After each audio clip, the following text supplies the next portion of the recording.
नमस्कार. हे बघा, नवरी मुलीला शेला शिवायचा होता, जे की नवऱ्या मुलाला कोट आणि शेला शिवून उरलेली साडी होती. तर हे बघा, मी व्यवस्थित अशी साडी कट करून घेतली, जेवढी शेलाला लागणार आहे तशी, जसं अटॅचमेंट करायची तशी, आणि लगेच त्याला अटॅच करून घेतला. त्यांना हा शेला खूप अर्जंटमध्ये हवा होता. त्यांनी सकाळी दिला आणि संध्याकाळी लगेच घ्यायला येणार होते.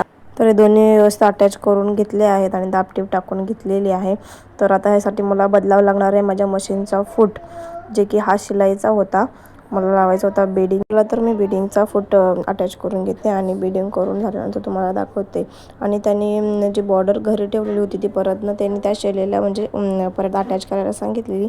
ती मी फोटो काढल्यानंतर पाठवायला सांगितलेली, पण त्यांच्या लग्नाच्या घाईमध्ये त्यांना झालेलं नसेल बहुतेक, तर त्यामुळे त्यांनी काही पाठवली नाही. त्यामुळे हे बघा, बेडिंग करून झालेली आहे आणि उरलेल्या बाजूंना पण अशीच बेडिंग करून घ्यायची. तर हा बघा, शेला तयार झालेला आहे.